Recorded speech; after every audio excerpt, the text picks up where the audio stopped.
मैंने एक वीडियो देखा था इंस्टाग्राम पे, उसका हस्बैंड बाहर गया था तो उसका ऐसा है कि मैं कैसे रहूँ, मेरे मूड स्विंग्स हो रहे हैं, मुझे चिड़चिड़ हो रही है, मैं इंडिपेंडेंट हूँ तो भी मुझे उसके सिवाय नहीं रहा जा रहा है।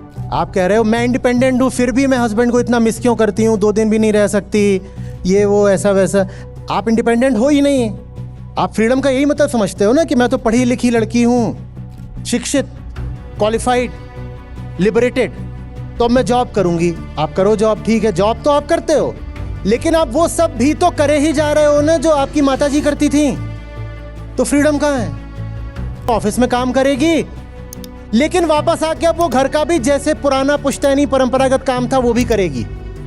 तो सिर्फ बाहरी फ्रीडम जब मिलती है तो उससे बोझ आपका बस दूना हो जाता है, आपका बोझ कम नहीं होता, दुगुना हो जाता है और आप लीगली एम्पावर्ड हो।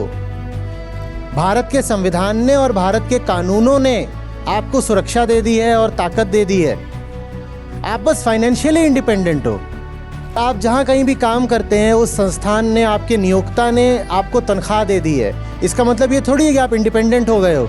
दे तो दी बाहरी फ्रीडम, भीतर से फ्रीडम नहीं आई है। आप कैसे कह रहे हो अपने आप को मैं इंडिपेंडेंट हूं? आप नहीं हो इंडिपेंडेंट। क्यों नहीं हो? कारण सीधा है, फ्रीडम कोई बाहर से दी जाने वाली चीज नहीं होती है।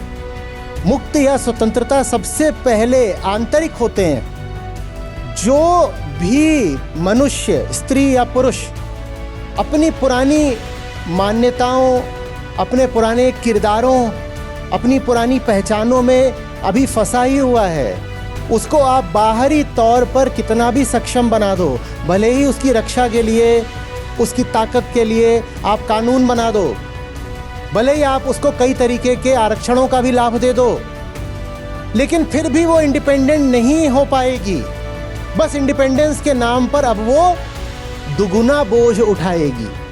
भीतरी स्वतंत्रता प्राथमिक होती है, वो पहली बात होती है। और भीतरी स्वतंत्रता आपको तब तक नहीं आएगी जब तक आप अपने अतीत को पूरी तरीके से नकार नहीं दोगे।